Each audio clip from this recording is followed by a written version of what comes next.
भैरव पोल। पोल माने दरवाजा कहा जाता है मेवाड़ की भाषा में। तो ये भैरव पोल जो है ये फोर्ट का मुख्य दरवाजा कहा जाता है इस फोर्ट के अंदर आने के लिए। वैसे इस फोर्ट के टोटल 9 दरवाजे 9 गेट्स हैं। फर्स्ट जो आता है वो आता है आरेट पोल, जो कि यहाँ से लगभग 3 किलोमीटर दूर है और पहाड़ों के बीच में बना हुआ है। सेकंड नंबर जो आता है वो आता है अपना हल्ला पोल, जो कि 1.5 किलोमीटर के आसपास आप लोग उसे क्रॉस करके आए। थर्ड नंबर जो आता है वो आता है अपने हनुमान पोल, जो कि बाहर एक हनुमान जी की मूर्ति लगी हुई है। फोर्थ नंबर जो आता है वो आता है राम पोल, जो कि टिकट लेने के बाद आप अंदर एंटर करते हैं। फिफ्थ नंबर आता है विजय पोल, जो कि ऊपर से दिखाई देगा वॉल के उस तरह बना हुआ है। और 6 नंबर आता है ये भैरव पोल। इसको भैरव पोल इसलिए कहा जाता है और ये फोर्ट का मुख्य दरवाजा इसलिए कहा जाता है क्योंकि जब महाराणा कुंभा 1443 में जब यहाँ पर आए थे और इस पहाड़ी पर किले का निर्माण स्टार्ट किया गया था, तो ये जो पूरा किला जो बनाया गया, इसके जो आर्किटेक्ट हुआ करते थे उनका नाम था मंडन। मंडन की देखरेख में ही ये पूरा किला बनाया गया था।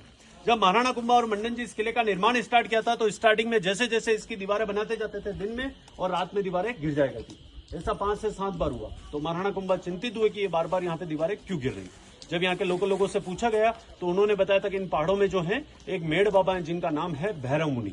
वो क्या इन पहाड़ों में रहते हैं और तपस्या वगैरह क्या करते हैं और इन पहाड़ों के बारे में सबसे ज्यादा जानते हैं। अगर आप उनसे जाके पूछेंगे तो वो आपको बता पाएंगे इस पहाड़ी पर क्या दिक्कत है। तो महाराणा कुंभा भैरव मुनि जी के पास गए और उनसे पूछा, तो भैरव मुनि जी ने बताया था इस पहाड़ी पर जो है एक देवी का प्रकोप है, जिसके कारण से यहाँ पर किले का निर्माण होना मुश्किल है। तो महाराणा कुंभा ने कहा इसका कोई तो उपाय होगा जिससे कि यहाँ पे किले का निर्माण किया जा सके। तो भैरव मुनि जी ने बताया था इसका सिर्फ एक ही उपाय है, वो है स्वैच्छिक नरबलि।